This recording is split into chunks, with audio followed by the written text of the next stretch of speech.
اور حضرت عمر رضی اللہ تعالیٰ عنہ آپ کا دور تھا تو ایک یہودی نے نا ایک عورت کو اپنی لونڈی رکھا ہوا تھا، اپنا غلام بنا کر رکھا ہوا تھا، اس پر ظلم و ستم بھی کرتا تھا، برا بھلا بھی کہتا تھا۔ ایک وقت آیا اس شخص نے نا اس عورت کو پیسے دیے کہ جا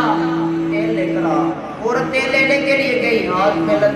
مٹی کا برتن ہے، تیل لینے کے لیے گئی، تیل لے کر جب واپس آ رہی تو ٹھوکر لگی تو گر گئی، جب گری تو تیل بھی گر گیا،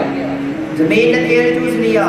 جب زمین نے تیل چوس لیا تو پریشان ہو گیا کہ میں یہودی کو تیل کا